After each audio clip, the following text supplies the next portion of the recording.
might seem crazy what I'm about to say. Sunshine, she's here, you can take a break. Salut les amis, c'est Gamber et on se retrouve pour une nouvelle vidéo un petit peu spéciale, voire totalement spéciale, car on va parler d'un sujet scientifique, donc une vidéo scientifique que je vais faire peu je pense dans ma chaîne. Et donc aujourd'hui on va parler de l'antimatière, comment le créer. Donc déjà avant de parler comment le créer, il faut déjà savoir que au Big Bang il y a eu une énorme explosion qui a créé la galaxie et tout ça. Et donc ça a créé de la matière et de l'antimatière. Moitié matière, moitié antimatière. Il y a eu un combat entre la matière et l'antimatière. Et c'est la matière qui a gagné. Donc la matière existe maintenant partout.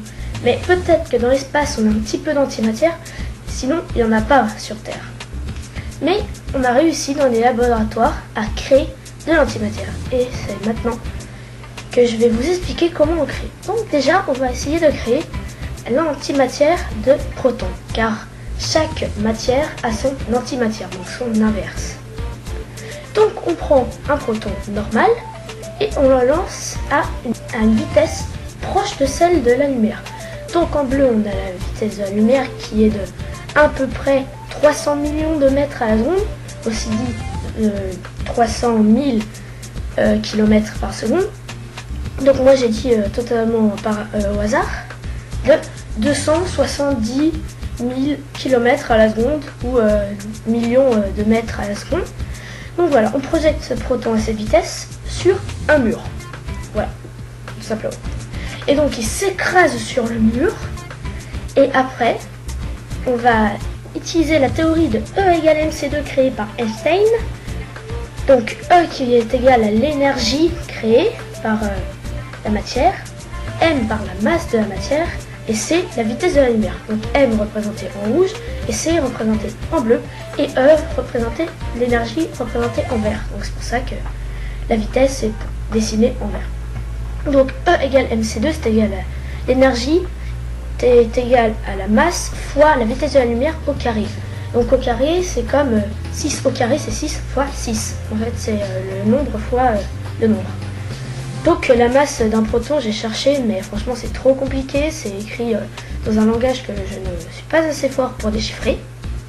Et donc après, ça va créer de l'énergie, et avec cette énergie, on a une chance sur 100 de créer un proton et un antiproton, aussi appelé positron. Et donc après, une chance sur 100 que ça le fasse.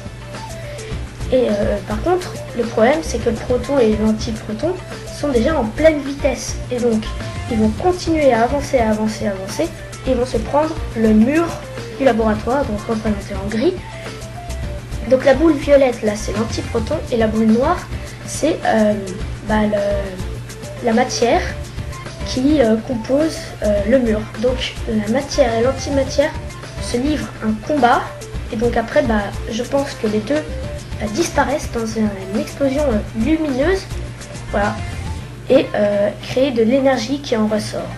Mais ça m'étonnerait qu'avec cette énergie on puisse recréer après un proton et un antiproton. Donc le deuxième proton créé normalement et allait aussi s'écraser contre le mur, mais j'ai eu la flemme de les dessiner.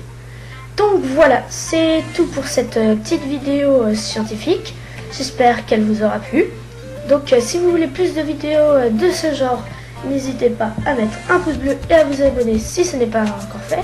Moi je vous dis à plus dans une nouvelle vidéo. Ciao!